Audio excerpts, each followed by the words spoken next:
আউযু বিল্লাহি মিনাশ শাইতানির রাজিম। বিসমিল্লাহির রহমানির রহিম। শুরু করছি মহান রাব্বুল আলামিনের নামে, যিনি বড়ই মেহেরবান এবং পরম দয়ালু। এরশাদ হচ্ছে সূরা আল ইমরান ৬৪ নম্বর আয়াত থেকে ৯১ নম্বর আয়াত। বলো, হে আহলে কিতাবিগণ, এসো সেই কথায় যা আমাদের ও তোমাদের মধ্যে অভিন্ন। আমরা আল্লাহ ছাড়া কারো উপাসনা করি না, কোনো কিছুকেই তার সাথে শরিক করি না। আর আমাদের কেউ আল্লাহ ছাড়া অন্য কাউকে প্রতিপালক হিসেবে গ্রহণ করে না।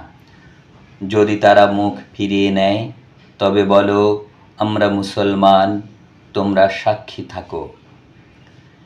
হে আহলে কিতাবিগণ, ইব্রাহিম সম্বন্ধে কেন তোমরা তর্ক করো, যখন তাওরাত ও ইনজিল তার পরে অবতীর্ণ হয়েছিল? তোমরা কি বোঝো না? দেখো, যে বিষয়ে তোমাদের কিছু জ্ঞান ছিল তোমরা সে বিষয়ে তর্ক করেছ, তবে যে বিষয়ে তোমাদের কোনো জ্ঞান নেই সে বিষয়ে কেন তর্ক করছ? আসলে আল্লাহ তো জানেন, আর তোমরা তো জানো না। ইব্রাহিম আলাইহিসসালাম ইহুদিও ছিলেন না, খ্রিস্টানও ছিলেন না, বরং তিনি ছিলেন একনিষ্ঠ মুসলিম, এবং তিনি মুশরিকদের অন্তর্ভুক্ত ছিলেন না।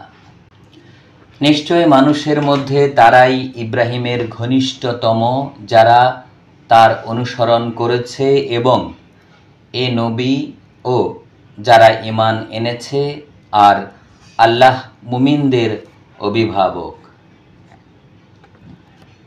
আহলে কিতাবীদের একদল চায় যেন তোমাদেরকে বিপথগামী করতে পারে, অথচ তারা নিজেদেরকেই বিপথগামী করে, আর তারা উপলব্ধি করে না।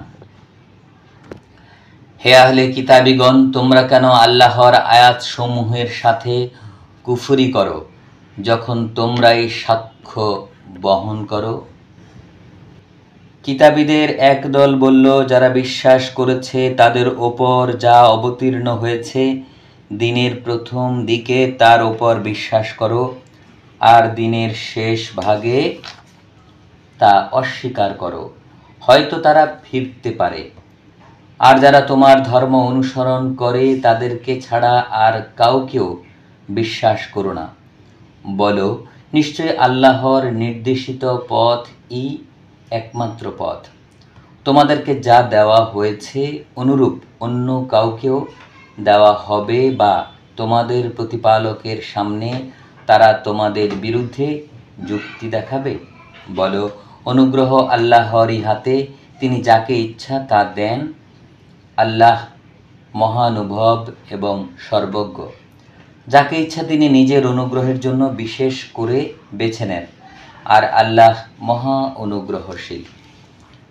কিতাবীদের মধ্যে এমন লোক রয়েছে যারা বিপুল আমানত রাখলেও তা ফেরত দেয়, আর এমন লোকও আছে যার কাছে একটা দিনারও আমানত রাখলে তার পেছনে লেগে না থাকলে সে ফেরত দেবে না। এজন্য যে তারা বলে, এই অশিক্ষিতদের প্রতি আমাদের কোনো দায়িত্ব নেই, আর তারা জেনে শুনে আল্লাহর নামে মিথ্যা বলে।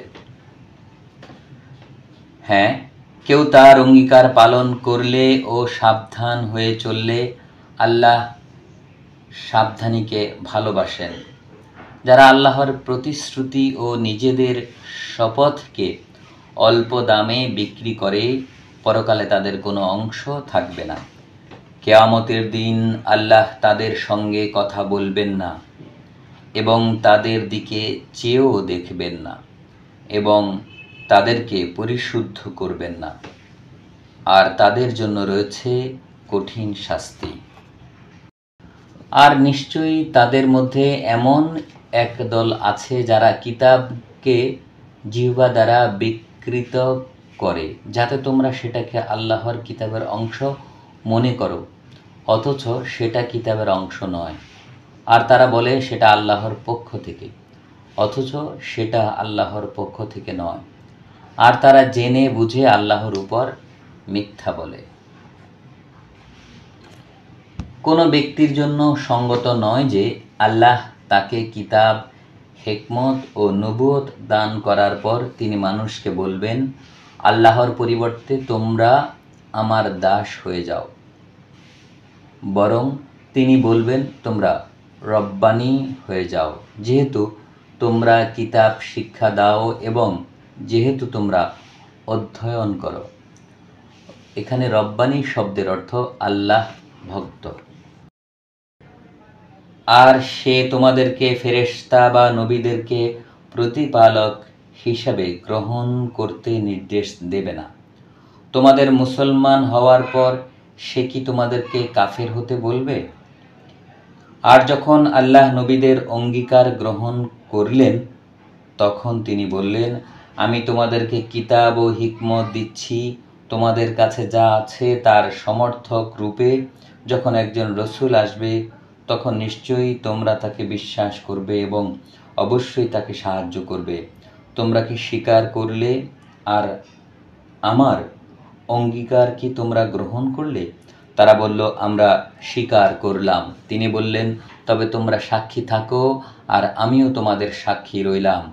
অতএব এরপর যারা মুখ ফিরিয়ে নেবে তারা তো সত্যত্যাগী। তারা কি আল্লাহর ধর্মের পরিবর্তে অন্য ধর্ম চায়? অথচ আকাশ ও পৃথিবীতে যা কিছু রয়েছে সব কিছুই স্বেচ্ছায় বা অনিচ্ছায় তার কাছে আত্মসমর্পণ করেছে, আর তাঁরই কাছে তাদেরকে ফিরিয়ে আনা হবে।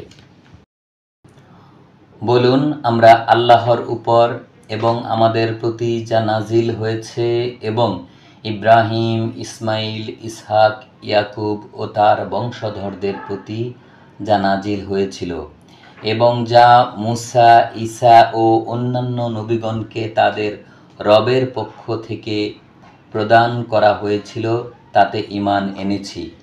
আমরা তাদের কারো মধ্যে কোনো তারতম্য করি না, আর আমরা তারই কাছে আত্মসমর্পণকারী। আর কেউ ইসলাম ব্যতীত অন্য কোনো দিন গ্রহণ করতে চাইলে তা কখনো তার পক্ষ থেকে কবুল করা হবে না। সে হবে আখিরাতে ক্ষতিগ্রস্তদের অন্তর্ভুক্ত। আল্লাহ কিভাবে হেদায়াত করবেন সেই সম্প্রদায়কে যারা ঈমান আনার পর ও রাসূলকে সত্য বলে সাক্ষ্য দেওয়ার পর এবং তাদের কাছে স্পষ্ট নিদর্শন আসার পর কুফরি করে, আর আল্লাহ জালেম সম্প্রদায়কে হেদায়াত দেন না। এরাই তারা যাদের প্রতিদান হলো তাদের উপর আল্লাহর ফেরেশতাগণের এবং সকল মানুষের লানত। তারা তাতে স্থায়ী হবে, তাদের শাস্তি শিথিল করা হবে না এবং তাদেরকে বিরামও দেয়া হবে না। তবে তারা ব্যতীত যারা এর পরে তওবা করেছে এবং নিজেদেরকে সংশোধন করে নিয়েছে, তবে নিশ্চয়ই আল্লাহ ক্ষমাশীল, পরম দয়ালু। নিশ্চয়ই যারা ঈমান আনার পর কুফরি করেছে, তারপর তারা কুফরিতে বেড়ে গিয়েছে, তাদের তওবা কখনো কবুল করা হবে না, আর তারাই পথভ্রষ্ট। 91 নম্বর আয়াত। যারা বিশ্বাস করেছে এবং অবিশ্বাসী অবস্থায় মারা গেছে, তাদের পক্ষে পৃথিবী ভরে সোনার বদলা দিলেও কখনো তা কবুল হবে না। এসব লোকের জন্য রয়েছে কঠিন শাস্তি এবং এদের কেউ সাহায্য করবে না। মহান আল্লাহ যা বলেছেন সত্য বলেছেন।